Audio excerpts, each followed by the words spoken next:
Di salah satu pantai paling angker di Bali, ada seorang nelayan yang nekat membuat perjanjian dengan sesuatu yang tidak seharusnya disentuh manusia. Awalnya hanya soal uang, perahu rusak, hutang menumpuk, anak sakit.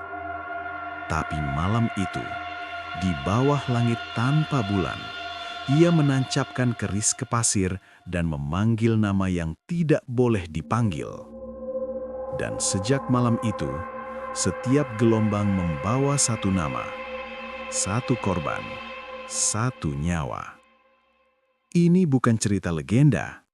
Ini kisah tentang bagaimana keserakahan membuka pintu yang tidak bisa ditutup lagi. Karena yang pulang dari laut kadang bukan lagi manusia. Angin laut malam itu terasa berbeda.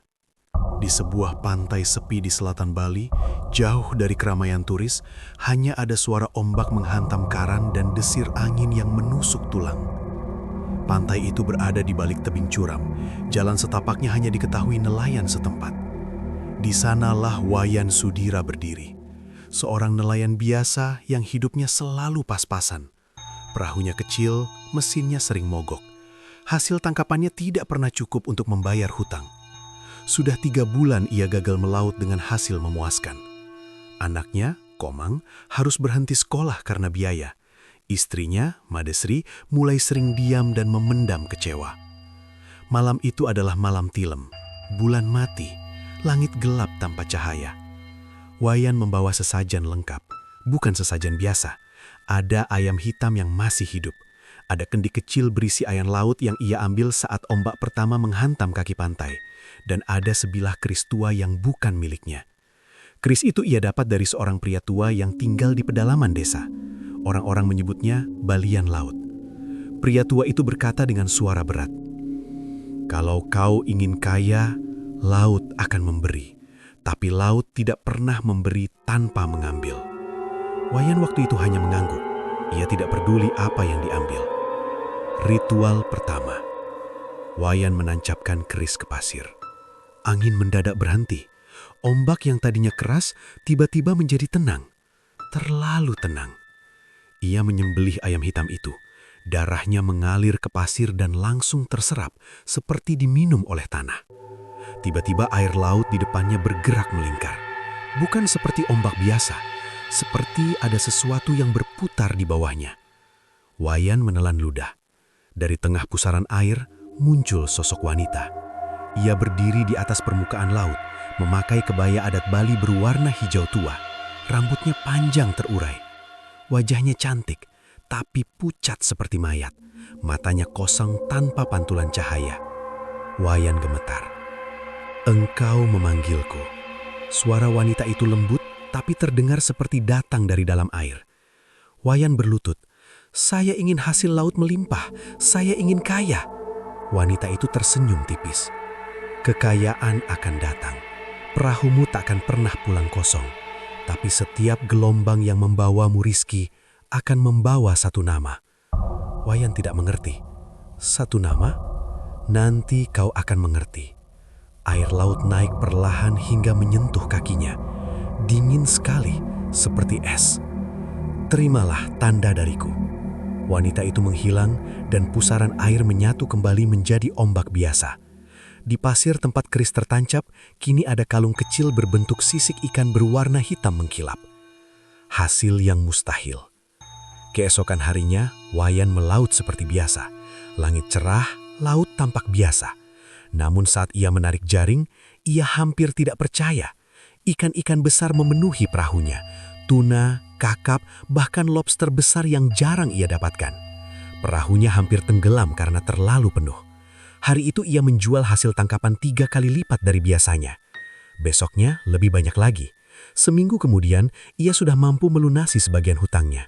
Sebulan kemudian ia membeli mesin baru. 2 bulan kemudian ia membeli perahu yang lebih besar. Orang-orang mulai bertanya-tanya, bagaimana mungkin laut hanya berpihak padanya? Tanda pertama. Namun setiap malam setelah melaut, Wayan selalu mendengar sesuatu. Suara bisikan dari arah laut. Dan setiap kali suara itu datang, satu nama terucap. nama orang yang ia kenal. Suatu malam ia mendengar jelas. Ketut. Ia merinding. Ketut adalah nelayan tua yang biasa melaut bersamanya. Keesokan paginya, kabar datang. Perahu Ketut ditemukan terbalik. Tubuhnya hilang. 2 hari kemudian, mayatnya ditemukan terdampar di pantai. Wayan terdiam. Ia mencoba meyakinkan diri itu hanya kebetulan. Seminggu kemudian, suara itu datang lagi. Di tengah tidurnya, ia mendengar ombak menghantam rumahnya, padahal rumahnya jauh dari pantai. Made. Made adalah sepupunya yang juga nelayan. 3 hari kemudian, Made terseret arus saat menyelam. Wayan mulai gelisah. Ia teringat ucapan wanita itu. Setiap gelombang yang membawamu rizki akan membawa satu nama. Apakah ini harga yang harus dibayar? Kecurigaan sang anak. Suatu malam Komang mengikuti ayahnya diam-diam. Ia melihat ayahnya berdiri menghadap laut memakai kalung hitam sisik itu. Dan laut tidak seperti biasa. Airnya bergerak pelan mendekat, seolah menyambut. Komang melihat sosok wanita berdiri samar di kejauhan. Ia menutup mulutnya agar tidak berteriak. Saat Wayan pulang, Komang pura-pura tidur. Tapi malam itu ia mendengar ayahnya berbicara sendiri di dapur. "Bukan keluargaku, jangan keluargaku." Angin mendadak berhembus keras, dan dari luar rumah terdengar suara ombak, padahal laut berjarak hampir 1 kilometer. Wayan kembali mendengar bisikan, lebih jelas dari sebelumnya. Komang. Tubuhnya membeku, nafasnya tercekat, laut mulai menagih lebih dekat, dan Wayan akhirnya sadar perjanjian itu belum benar-benar dimulai. Ia baru saja membayar uang muka, dan yang berikutnya mungkin darahnya sendiri. Sejak malam ketika nama Komang terdengar dari bisikan laut, Wayan tidak pernah tidur nyenyak. Setiap kali memejamkan mata, ia melihat ombak hitam bergerak pelan mendekat ke rumahnya. Bukan ombak biasa, ombak yang membawa bayangan wajah-wajah orang yang sudah mati. Ketut, Made, dan sekarang Komang. Wayan duduk di teras rumahnya sebelum subuh. Angin pantai berhembus dingin. Kalung sisik hitam itu terasa berat di lehernya, seperti menggantung batu. Ia mencoba melepasnya. Tidak bisa. Tali kalung itu seperti menyatu dengan kulitnya. Kulit lehernya mulai menghitam di sekitar kalung.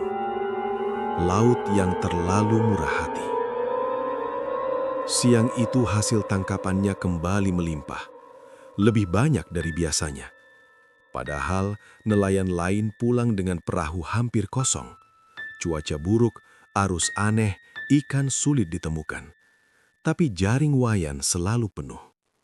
Orang-orang mulai berbisik. Ada yang tidak wajar. Dia pasti punya pegangan. Laut tidak mungkin pilih kasih begitu. Wayan pura-pura tidak mendengar. Namun saat ia berdiri di atas perahunya, memandangi laut yang terlalu tenang, ia tahu ini bukan lagi berkah. Ini perangkap. Sore itu, Komang tidak pulang sekolah.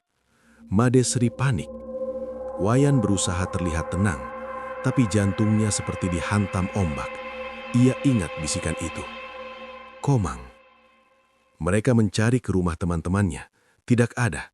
Langit mulai gelap. Saat mereka hampir melapor ke kepala desa, Komang tiba-tiba berjalan dari arah pantai.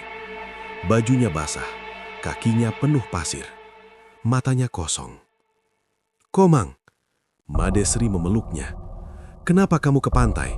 Kamu kan tahu ayah tidak suka." Komang hanya menatap laut di kejauhan. Dia memanggil Bu. Tubuh Wayan membeku.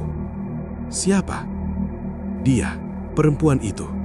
Dia bilang ayah sudah janji." Made Sri menoleh ke Wayan. "Apa maksudnya?" Wayan tidak menjawab. Malam itu, Komang demam tinggi. Di sela-sela tidurnya ia terus berbisik. Airnya dingin, gelap, banyak yang tenggelam. Malam tilem kedua. Sebulan telah berlalu sejak ritual pertama, dan malam itu kembali menjadi malam tilem. Langit gelap tanpa bulan. Angin dari arah laut terasa lebih dingin dari biasanya. Kalung di leher Wayan terasa panas seperti dibakar dari dalam. Ia tahu, ia harus kembali.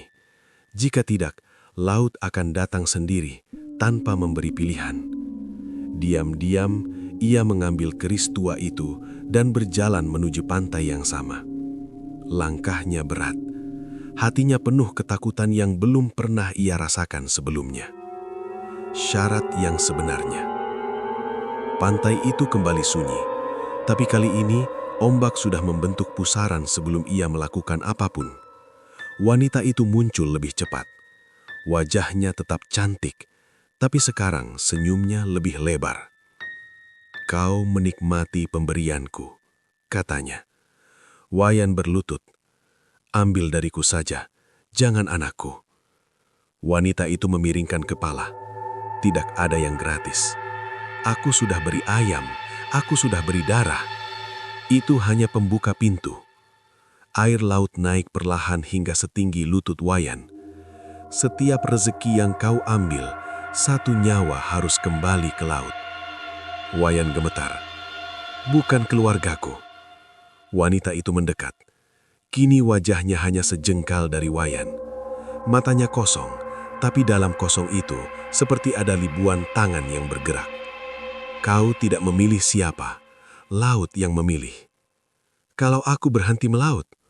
Ombak tiba-tiba menghantam keras hingga Wayan terjatuh. Janji tidak bisa dibatalkan. Air laut masuk ke mulutnya. Ia merasa seperti ditarik ke dasar, melihat bayangan orang-orang tenggelam. Ketut, Made, dan puluhan wajah lain yang tak ia kenal. Wanita itu berbisik di telinganya, "Jika kau menolak, namanya akan lebih dekat." Wayan menangis. "Apa yang kau mau dariku?" Wanita itu tersenyum perlahan. "Pada tilem ketiga, darah keluargamu harus menyentuh laut." Dunia seperti berhenti. "Tidak!" Wayan berteriak. Air laut tiba-tiba surut. Wanita itu menghilang. Namun sebelum menghilang, satu kalimat terakhir terdengar jelas. "Komang sudah ditandai." Wayan berlari ke rumah. Komang masih demam. Saat ia membuka selimut anaknya, jantungnya hampir berhenti. Di pergelangan kaki Komang ada bekas seperti lingkaran hitam, mirip bekas jeratan tali. Kulit di sekitarnya dingin seperti es. Madesri terisak. "Apa yang kau lakukan, Yan?" Untuk pertama kalinya, Wayan tidak lagi bisa berbohong. Ia menceritakan semuanya, tentang ritual, tentang wanita di laut, tentang janji. Madesri menatap dia dengan campuran takut dan marah. "Jadi kau tukar nyawa orang untuk perahu?" "Tidak, aku tidak tahu begini. Tapi sekarang anak kita yang ditagih." Tangisan Madesri pecah. Keesokan harinya, kabar duka kembali datang. Seorang nelayan muda hilang terseret ombak. Wayan menghitung hari. Tilem ketiga tinggal 1 bulan lagi. Jika benar syaratnya darah keluarga, ia hanya punya 2 pilihan. Menunggu laut mengambil Komang, atau memberikan sesuatu sebelum waktunya. Saat ia duduk sendirian di pantai, suara bisikan kembali datang. Lebih dekat, lebih jelas. Waktu hampir habis. Dan di kejauhan, di atas permukaan laut, wanita itu berdiri sambil menggendong sesuatu kecil di pelukannya. Seperti bayangan anak kecil. Wayan jatuh terduduk. Ia akhirnya sadar. Ia tidak sedang bernegosiasi dengan roh biasa. Ia sudah masuk ke dalam perut laut.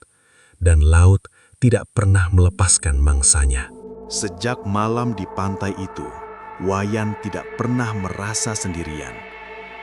Kemanapun ia pergi, suara ombak seperti mengikuti.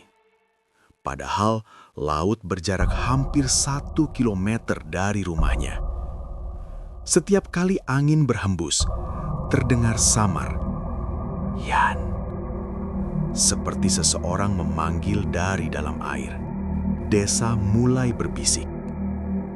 Dalam 2 minggu terakhir, sudah 3 nelayan hilang. Arus memang sedang tak menentu, tapi warga mulai menyadari satu hal yang mengganggu. Setiap kali ada yang hilang, hasil tangkapan Wayan justru melimpah.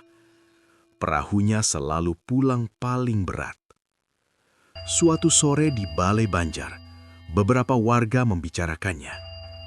Sejak dia kaya mendadak, selalu ada yang mati. Jarinya tak pernah kosong. Laut tidak adil seperti itu.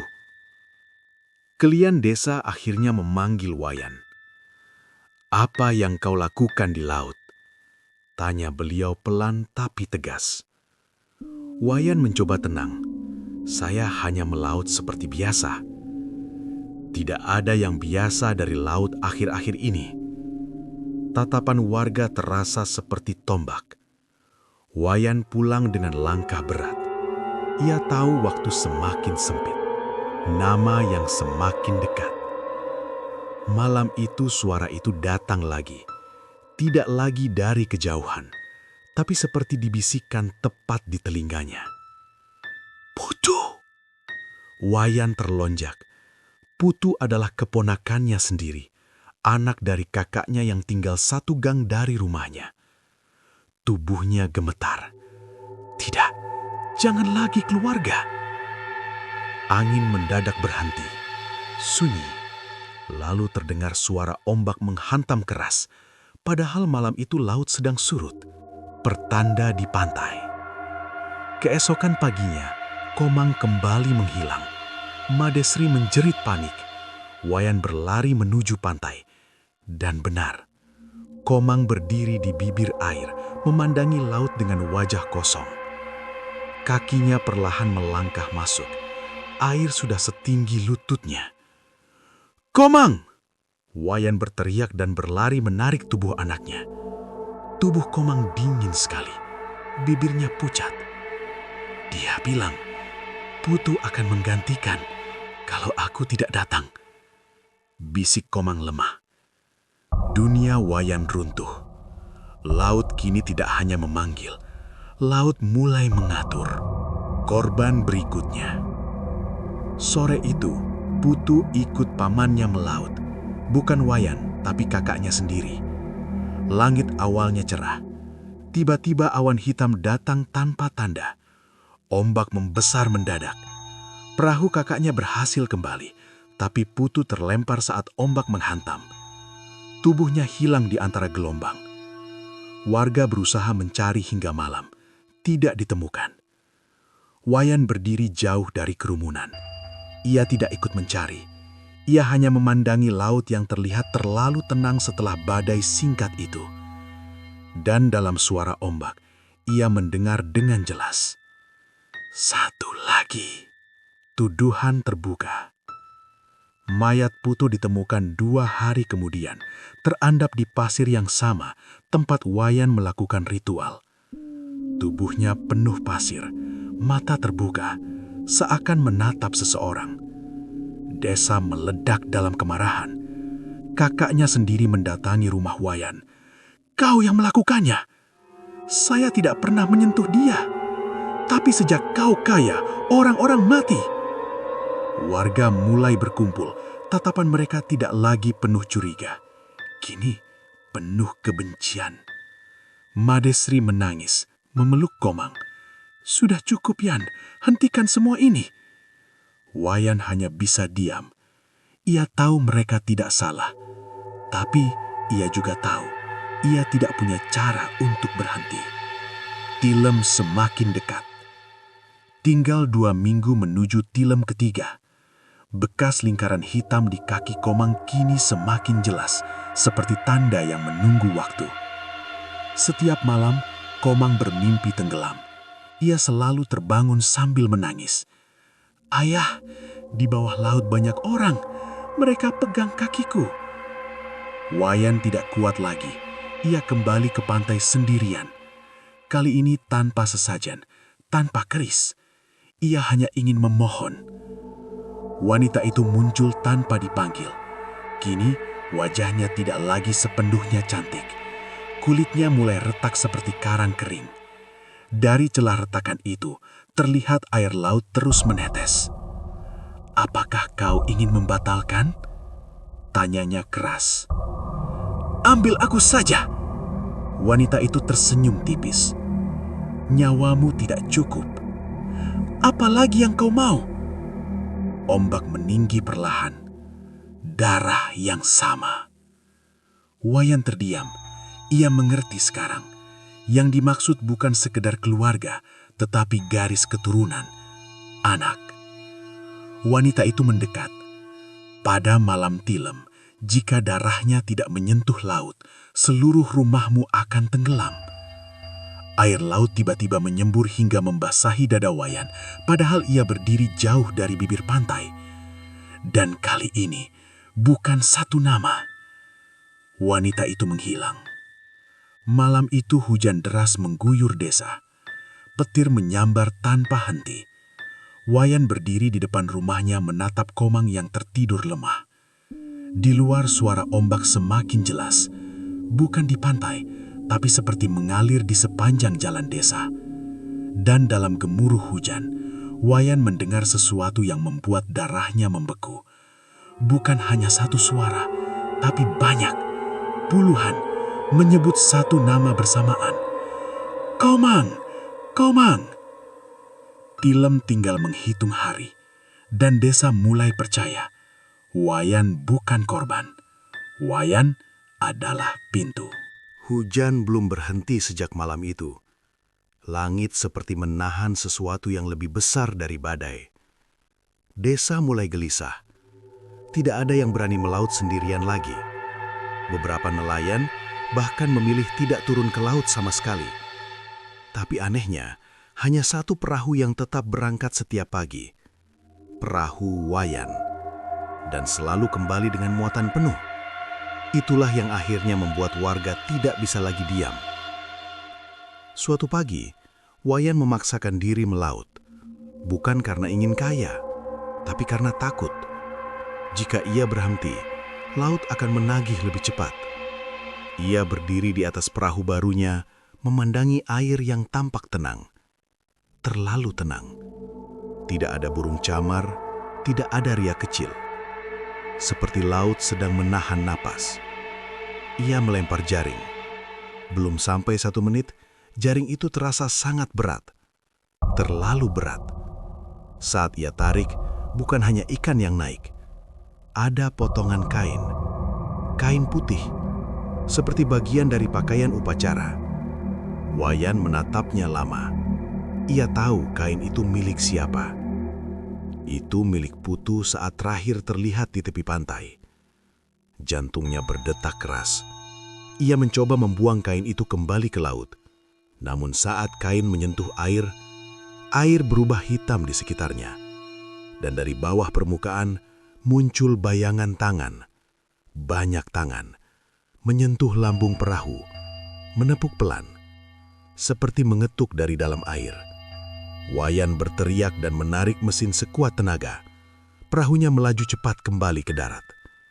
Saat Wayan tiba di pantai, beberapa warga sudah menunggu. Mereka tidak lagi berbisik.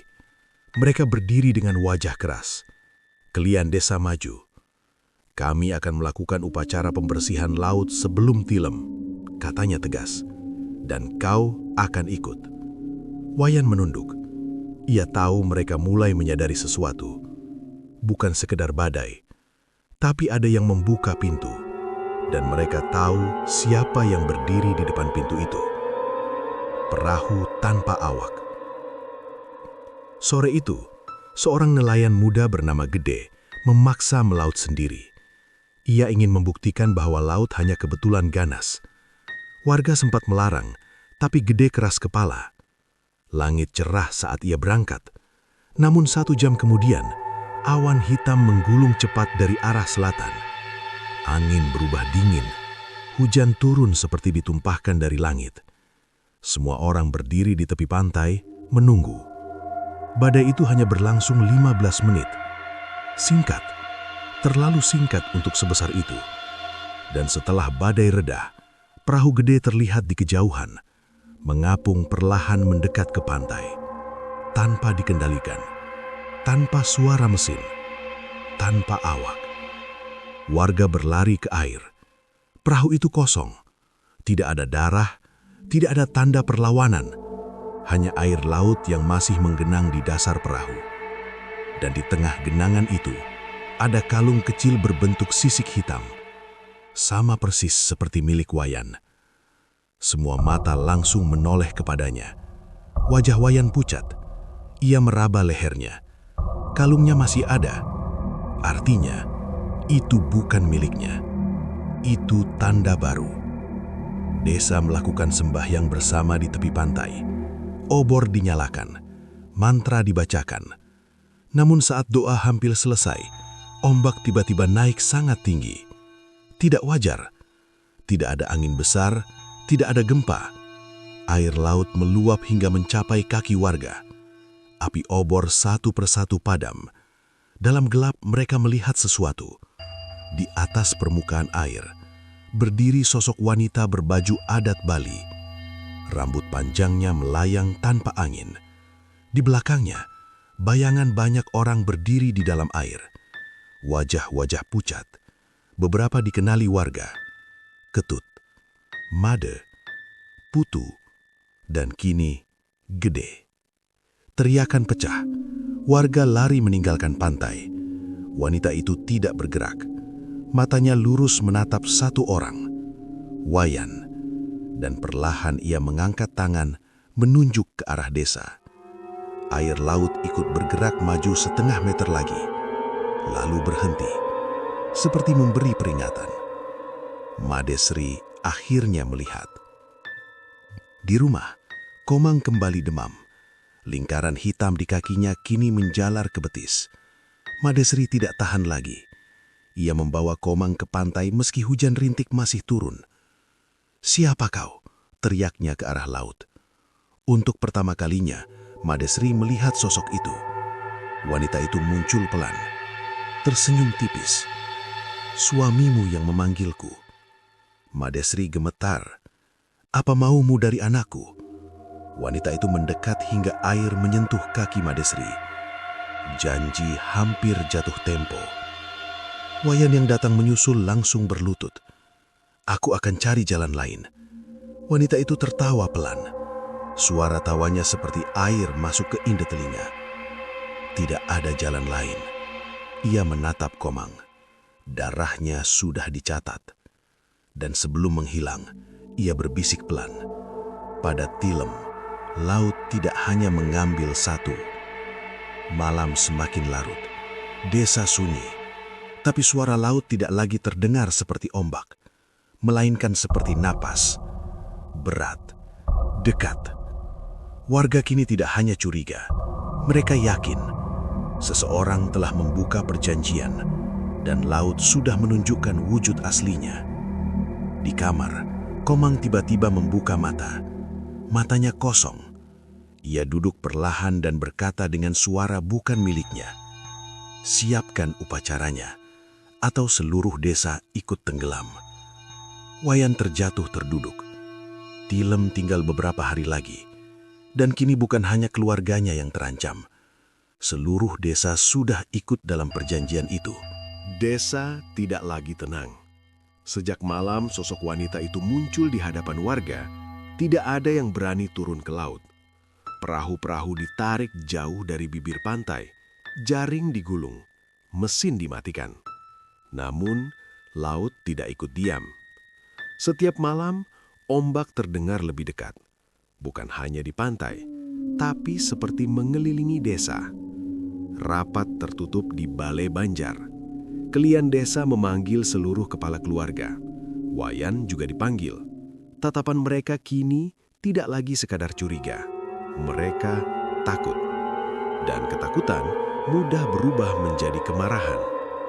"Kita tidak bisa biarkan ini berlanjut," kata salah satu warga. "Sudah 5 orang hilang. Laut menyebut anaknya. Itu artinya perjanjiannya jelas." Semua mata mengarah ke Wayan. Kelian desa berbicara pelan namun tegas. "Kalau benar laut menagih karena perjanjianmu, maka kau yang harus menyelesaikan." "Maksudnya apa?" Suara Madesri bergetar. Salah satu pria berdiri. "Kalau perlu, kita serahkan dia sebelum Tilem." Hening. Tidak ada yang langsung menolak. Itulah yang paling menyakitkan.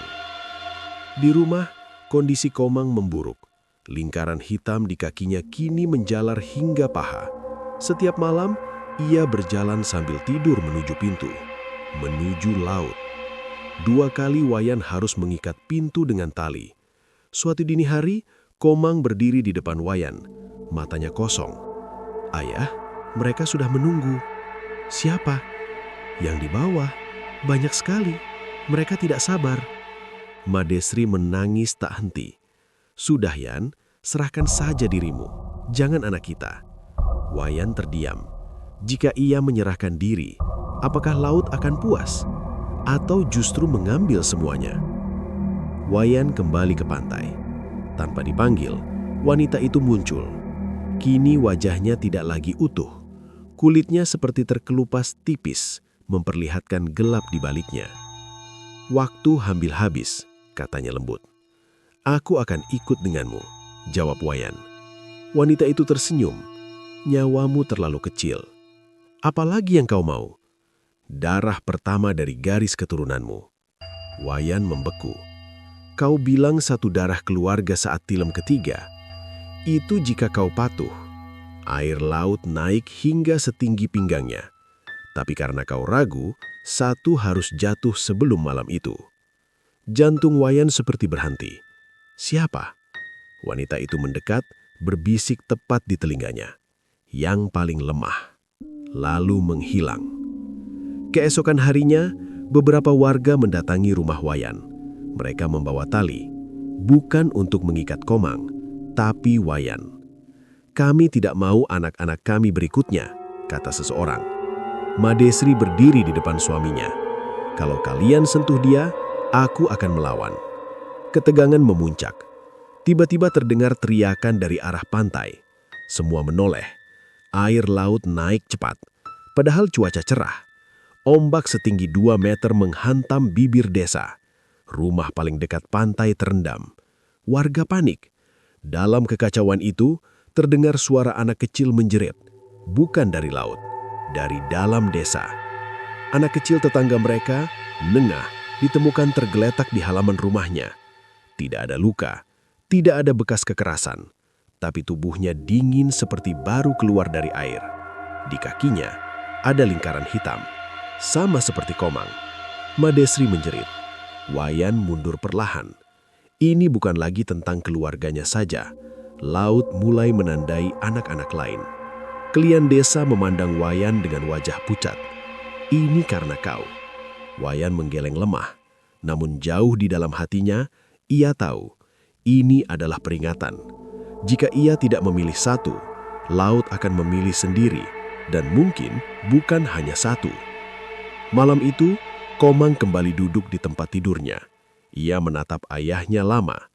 "Kalau aku yang pergi, desa selamat." Tubuh Wayan terasa dihantam ribuan ombak. "Jangan bicara begitu." Komang tersenyum tipis. Senyum yang bukan milik anak kecil. Dia bilang, "Aku sudah dicatat duluan." Madesri memeluk Komang erat-erat. Wayan keluar rumah. Ia tidak kuat melihatnya. Di kejauhan, laut tampak berkilau dalam gelap. Dan untuk pertama kalinya, ia melihat bayangan seluruh desa terendam air. Rumah-rumah tenggelam. Orang-orang berteriak. Wanita itu berdiri di atas atap rumahnya, menggendong Komang. Tilem tinggal 3 hari lagi. Desa hampir terpecah. Sebagian ingin menyerahkan Wayan. Sebagian takut laut akan lebih marah. Sementara itu, satu anak sudah jatuh. Dan lingkaran hitam mulai muncul di kaki 2 anak lainnya. Laut tidak lagi menunggu. Laut mempercepat. Di tengah malam, Wayan mendengar bisikan terakhir sebelum tidur.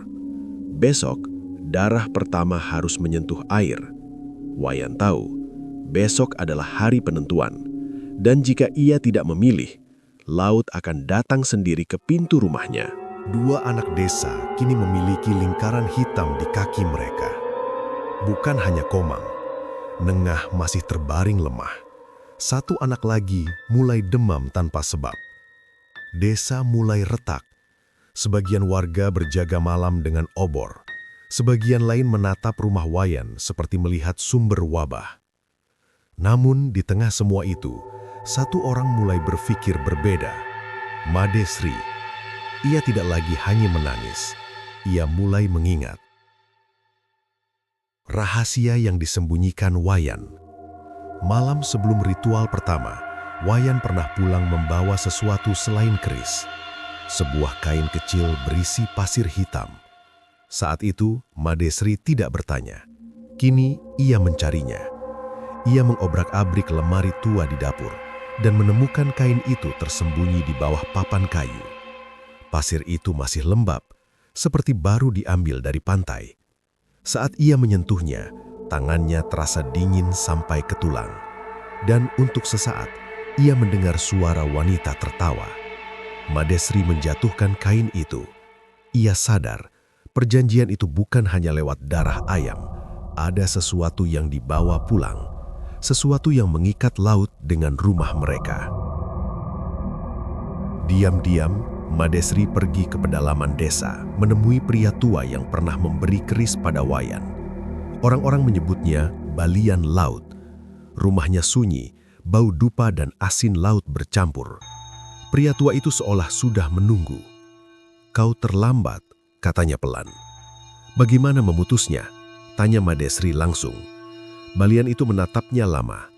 Tidak ada perjanjian laut yang bisa diputus tanpa pengganti. Madesri menahan napas. Pengganti apa? Penjaga. Ia menjelaskan dengan suara berat. Roh laut tidak hanya mengambil tumbal, ia butuh satu jiwa hidup untuk menjadi pengikat. Seseorang yang secara sadar menyerahkan diri, bukan mati, tapi hidup sebagai milik laut. "Kalau begitu, suami saya?" Balian menggeleng. Yang memanggil tidak bisa menjadi penjaga. Ia sudah terikat sebagai pemberi. Madesri merasa dunia runtuh. Lalu siapa? Balian menatap perut Madesri. Tatapannya tajam. Madesri membeku. Ia memang belum memberitahu siapapun, tapi ia sedang hamil 2 bulan. "Anak yang belum lahir paling kuat sebagai pengikat," kata Balian pelan. "Tidak." Madesri mundur. "Jika bayi itu diserahkan sebelum lahir, perjanjian berhenti. Desa selamat, Komang bebas." Air mata Madesri jatuh. "Itu anak saya." Dan laut sudah tahu. Tubuh Madesri gemetar hebat. Kalau tidak, pada tilem, laut akan ambil 2 sekaligus. Balian menutup mata. Laut tidak pernah kalah. Madesri tidak bisa tidur. Ia belum memberitahu Wayan tentang kehamilannya. Ia menyentuh perutnya yang masih rata. Air mata terus mengalir. Tiba-tiba pintu rumah terbuka sendiri. Angin asin masuk, padahal jendela tertutup rapat. Komang duduk di ruang tengah. Matanya kosong. Dia tahu, Bu. Siapa? Yang di laut. Komang menoleh pelan. Dia bilang yang di dalam perut ibu bercahaya. Madesri jatuh terduduk. Ombak terdengar sangat dekat. Bukan seperti dari pantai, seperti dari bawah lantai rumah. Wayan akhirnya tahu. Madesri akhirnya menceritakan semuanya pada Wayan. Tentang kehamilannya, tentang Balian, tentang pilihan menjadi penjaga. Wayan terdiam lama. Wajahnya hancur. "Aku sudah menghancurkan 1 anak, sekarang yang belum lahir juga." Madesri menangis. "Apa kita punya pilihan?" Wayan memukul dinding kayu hingga berdarah. "Aku yang membuat perjanjian, aku yang harus bayar." Tiba-tiba darah dari tangannya menetes ke lantai, dan kayu di bawahnya basah, bukan oleh darah, tapi air laut. Air asin mengalir dari celah lantai, perlahan naik. Wanita itu muncul di sudut ruangan. Tidak lagi hanya bayangan, ia berdiri utuh di dalam rumah mereka. "Keputusan harus dibuat sebelum tilem," katanya lembut. Ia menatap perut Madesri. Yang kecil itu kuat sekali. Wayan berusaha mendekat, tapi tubuhnya tak bisa bergerak. Wanita itu tersenyum. "Jika ia menjadi milikku, desa selamat." Ia mendekatkan wajahnya ke perut Madesri. "Jika tidak, 2 akan kuambil dan sisanya menyusul." Air laut memenuhi lantai hingga mata kaki. Lalu tiba-tiba surut kembali. Wanita itu menghilang. Kini Wayan dan Madesri menghadapi pilihan yang lebih kejam dari kematian. menyerahkan bayi yang belum lahir, atau mempertaruhkan Komang dan seluruh desa. Tilem tinggal 2 malam lagi. Di luar, warga mulai bersiap dengan cara mereka sendiri. Beberapa pria mulai mengasah parang, beberapa mulai berbisik, "Kalau keluarga itu tidak menyerahkan sesuatu, kita yang akan mengambil." Sementara di kamar, Komang tertidur dengan senyum tipis. Lingkaran hitam di kakinya berhenti menyebar, seolah laut benar-benar menunggu keputusan baru. Dan di dalam perut Madesri, ada sesuatu yang bergerak pelan, lebih kuat dari seharusnya untuk usia 2 bulan, seperti mengetuk dari dalam. Malam Tilem akhirnya tiba. Langit benar-benar gelap. Tidak ada bulan, tidak ada bintang.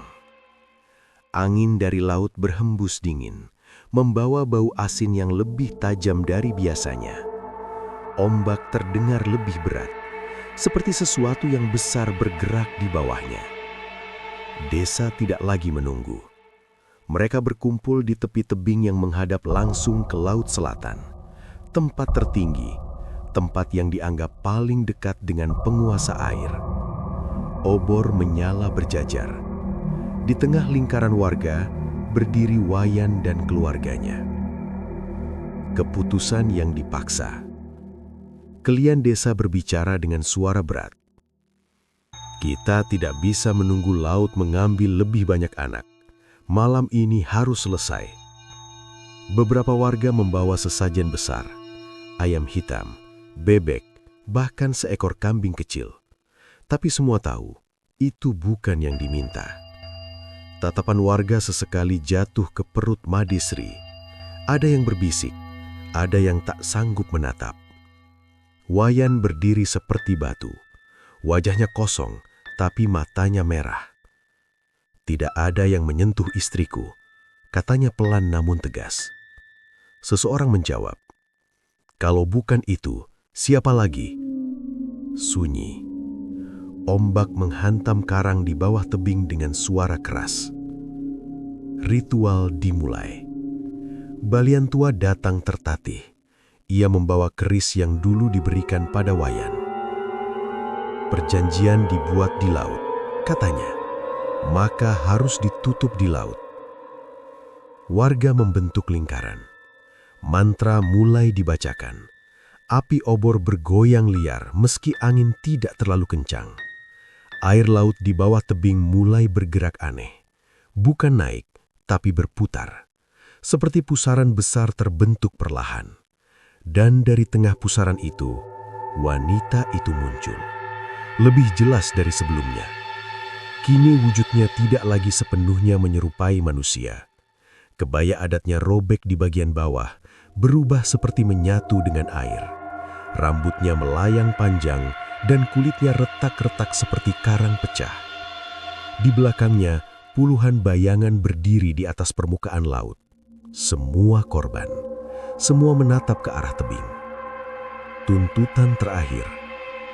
Suara wanita itu menggema, tidak hanya terdengar di telinga, tapi langsung di kepala setiap orang. Janji jatuh tempo. Komang tiba-tiba berjalan maju. Wayan menahannya. Tidak. Komang menoleh dengan mata kosong. "Ayah, biar aku saja."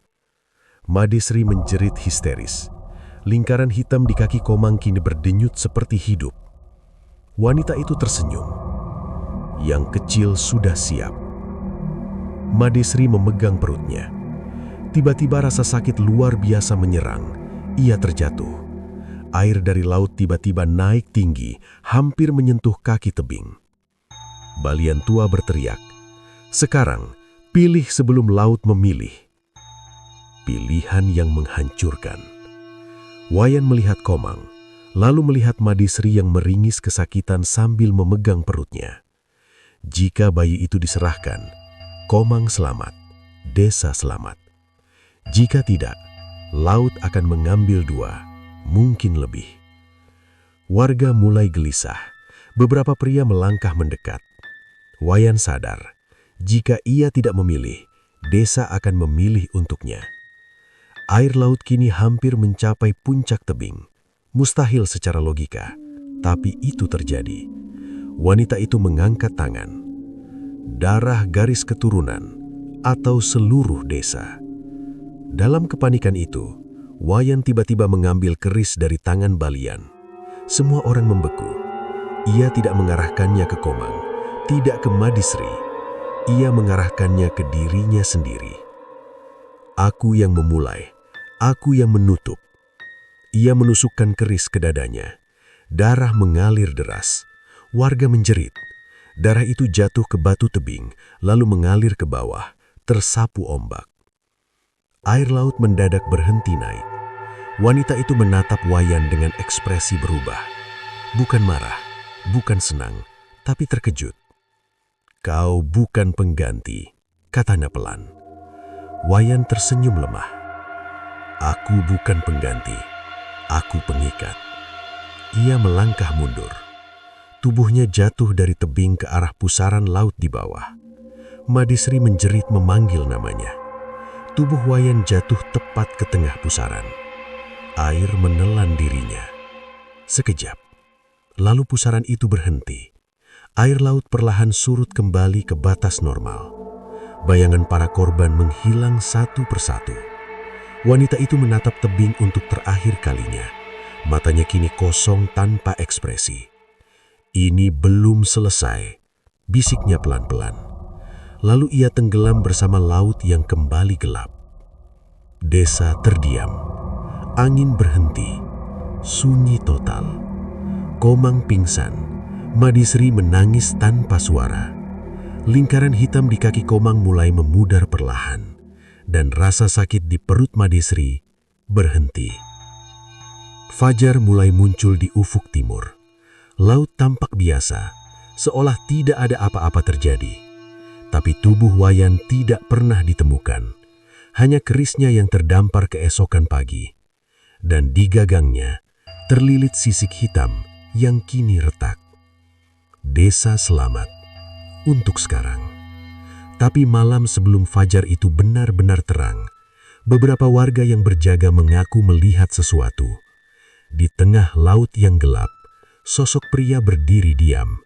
Wajahnya samar, tapi bentuk tubuhnya mirip Wayan. 3 hari setelah malam tilem, desa perlahan kembali beraktivitas. Perahu mulai diturunkan lagi ke laut. Nelayan mencoba melaut bersama-sama. Tidak ada lagi yang berani sendirian. Aneh tapi nyata. Sejak Wayan jatuh ke laut, tidak ada lagi badai mendadak. Tidak ada lagi anak yang demam. Lingkaran hitam di kaki Komang hilang sepenuhnya. Perut Madisri terasa tenang. Seolah laut benar-benar menerima sesuatu. Namun laut selatan tidak pernah benar-benar memberi tanpa sisa.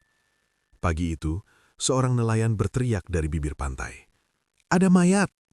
Warga berlarian. Tubuh itu terdampar di pasir, telungkup. Pakaiannya masih sama seperti malam tilem. Itu Wayan. Madisri jatuh berlutut. Beberapa pria membalikkan tubuhnya perlahan. Wajahnya pucat, matanya tertutup. Tidak ada luka selain bekas tusukan di dada. "Dia kembali," bisik seseorang. Tubuh itu dibawa pulang. Desa sepakat untuk memakamkannya siang itu juga. Semua berharap semuanya sudah selesai. Tanda yang tidak masuk akal. Saat tubuh Wayan dimandikan, seorang tetua desa menyadari sesuatu.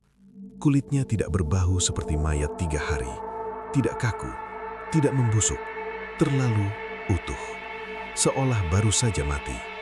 Tapi yang paling membuat bulu kuduk berdiri, di sela-sela jari tangannya ada pasir hitam halus. Dan ketika tubuh itu disentuh lebih lama, kulitnya terasa dingin. Bukan dingin biasa, dingin seperti air laut malam hari. Prosesi pemakaman dilakukan sebelum matahari terlalu tinggi. Semua berjalan lancar. Tanah ditutup, doa dipanjatkan. Madisri menatap gundukan tanah dengan mata kosong. Komang berdiri di sampingnya, menggenggam tangan ibunya. Saat warga mulai meninggalkan kuburan, terdengar suara, pelan, seperti tanah bergeser. Semua berhenti, sunyi. Lalu, dari dalam tanah terdengar suara seperti air mengalir. Gundukan tanah perlahan basah. Bukan karena hujan, air asin merembes keluar dari liang kubur. Warga mundur ketakutan. Tanah tiba-tiba retak, dan tangan muncul dari dalamnya. Bukan tangan yang membusuk, tapi tangan yang basah. Wayan bangkit perlahan dari kuburannya sendiri. Tubuhnya utuh, matanya terbuka, tapi bukan mata manusia. Hitam sepenuhnya, tanpa putih, tanpa cahaya. Yang pulang. Madesri gemetar. "Yan!" Wayan berdiri di depan mereka. Air menetes dari rambutnya. Tidak ada ekspresi. Dan untuk sesaat, ombak di kejauhan bergerak serempak, seperti menyambut. Komang melangkah mundur. "Itu bukan ayah," bisiknya. Wayan berjalan perlahan melewati warga yang terpaku. Tidak menyerang, tidak berbicara. Ia berjalan menuju pantai. Setiap langkahnya meninggalkan jejak air asin. Saat ia sampai di bibir laut, air bergerak membelah sedikit di depannya. Wanita itu muncul sekali lagi. Namun kali ini, ia tidak berdiri sendiri. Ia berdiri di samping Wayan. Dan untuk pertama kalinya, Wayan tersenyum. Senyum yang tidak pernah ia miliki sebelumnya. Senyum kosong. Wanita itu berbicara, tapi suaranya kini lembut. Perjanjian tidak dibatalkan. Ia menatap warga. Perjanjian berubah. Ombak bergerak perlahan. Penjaga baru telah lahir. Madesri memeluk perutnya. Bayi di dalamnya bergerak kuat. Wanita itu menatapnya. Yang kecil tetap bercahaya, tapi kini tidak lagi menjadi milikku. Ia menoleh ke Wayan, karena yang memanggil telah menjadi milik laut sepenuhnya. Wayan melangkah ke air. Tubuhnya perlahan tenggelam tanpa perlawanan. Tidak seperti orang yang tenggelam, tapi seperti kembali ke rumah. Sebelum seluruh tubuhnya hilang, ia menoleh sekali ke arah Madesri dan Komang. Dan untuk sepersekian detik, matanya kembali normal. Seperti sadar, seperti ingin meminta maaf. Lalu, air menutupnya. Wanita itu hilang bersama ombak yang kembali biasa. Sejak hari itu, laut benar-benar tenang. Tidak ada lagi korban, tidak ada lagi bisikan nama. Namun beberapa nelayan mengaku, saat mereka melaut terlalu jauh ke selatan, mereka melihat sosok pria berdiri di atas permukaan air. Diam, mengawasi. Jika perahu terlalu dekat dengan pusaran tertentu, ombak kecil akan mendorongnya kembali, seperti memperingatkan. Desa selamat, tapi bukan karena perjanjian berakhir, melainkan karena pengikatnya kini berbeda. Bertahun-tahun kemudian, Komang tumbuh dewasa. Ia tidak pernah melaut. Ia selalu menghindari laut selatan. Namun suatu malam, saat ia berdiri jauh di tepi pantai, ia melihat sesuatu. Di kejauhan, dua sosok berdiri berdampingan di atas air. Wanita berbaju adat dan seorang pria. Keduanya diam, mengawasi desa. Dan ketika ombak bergerak perlahan ke arah darat, Komang mendengar bisikan terakhir dalam hidupnya. Janji tidak pernah hilang. Ia hanya menunggu orang berikutnya yang cukup terputus asa. Laut kembali sunyi, seolah tidak pernah mengambil siapapun. Namun di selatan Bali, ada pantai yang hingga kini tidak pernah benar-benar sepi. Karena di bawah permukaannya ada penjaga. Dan yang pulang malam itu bukan lagi manusia.